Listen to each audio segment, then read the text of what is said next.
சரியாக நிறைவேற்றப்படுவது கிடையாது. கேட்டால் துக்கம் என்கின்றார்கள்.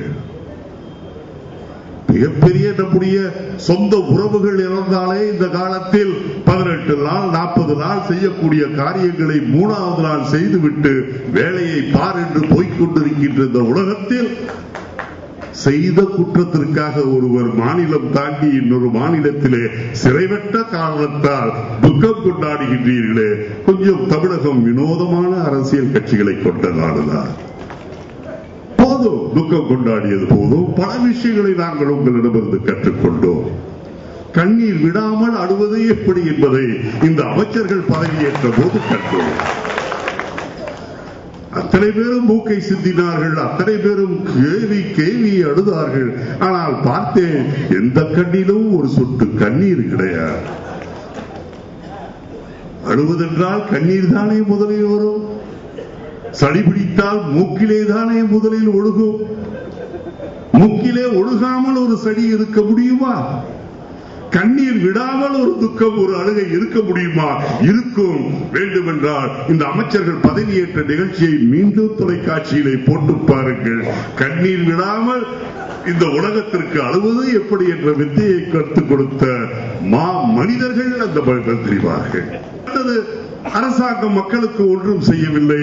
கட்சி என்ன செய்தது என்றால், மக்களுக்கு வருமானம் ஏற்பட்டிருக்கு சில ஏற்பாடுகளை செய்தார்கள். மொட்டை அடித்தால் 1000 ரூபாய், மீசையை வடித்தால் 500 ரூபாய், பூஜை செய்தால் 5000, பாலபிஷேகம் செய்தால் 10,000, யாகம் செய்தால் 15,000, உருண்டு பிறண்டு மண்ணை தின்றால் அதற்கு தனி ரேட். மாரடைப்புன்றி எவன் செத்தாலும் அவனுக்கு 2 லட்சம். நான் கூட என் மனைவியிடம் சொன்னேன், வேடிக்கையாக, வயது 60 தாண்டிவிட்டேன், இனிமேல் இன்சூரன்ஸ் யாரும் பண்ண மாட்டான். ஆகவே நான் மனைவியிடம் சொன்னேன், ஒருவேளை நாளைக்கு ஏதாவது எனக்கு மாரடைப்பு சேர்ந்து விட்டால் நீ சும்மா கதை விடுதலோடு தவறு கிடையாது. சாகும் போது கூட ஜெயலலிதா ஜெயலலிதா என்று சொல்லிக்கொண்டே சென்றார்.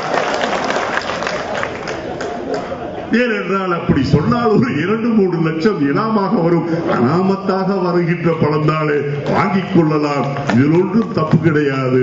காரணம், இந்த பணம் என்பது தமிழ்நாட்டு மக்களிடமிருந்து கொள்ளையடிக்கப்பட்ட பணம், நமது பணம். ஆக நான் அதிமுக அந்த கட்சியை பாராட்டுகின்றேன். அரசாங்கம் வேலை வாய்ப்பை தரவில்லை, நீங்கள் வேலை வாய்ப்பை தந்திருக்கின்றீர்கள். அதுவும் இந்த மாரடைப்பில் 275 பேருக்கு 3 லட்சம் ரூபாய் கொடுத்தீர்களே. நான் கூட நினைத்தேன், காந்தி இருந்த போது கூட இத்தனை பேர் மாரடைப்பால் இருக்கவில்லை. இந்த அம்மையார் சிறைக்கு என்ன என்றால், அப்பாவியாகவா சிறைக்கு போல, அல்லது நாட்டு போராட்டத்திலே, விடுதலை போராட்டத்திலே போரிட்டார் சிறைக்கு சென்றார், தியாகங்களை செய்தார் சிறைக்கு சென்றார். அல்ல, ஊர் மக்களை கொள்ளையடித்த காரணத்தால், வருமானத்துக்கு மீறிய சொத்துக்களை சேர்த்த காரணத்தால், லஞ்சம் வாங்கிய காரணத்தால் இந்த அம்மையார் சிறைக்கு செல்லப்பட்டார். அதுக்கே இத்தனை கூத்து என்று சொன்னால்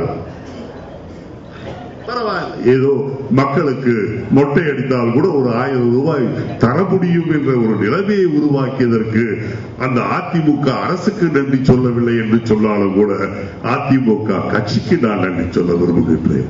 நீ மடையலா, நம்புகின்ற மக்கள் மடையர்களா என்று எனக்கு தெரியவில்லை. ஆகவே ஆளுகின்றவர்கள் ஆள வேண்டும். பொம்மையாக உட்கார்ந்து கொடுப்பதிலே என்ன லாபம்? நீங்கள் ஸ்டெப்பனி முதலமைச்சர் என்பது எனக்கு தெரியும்.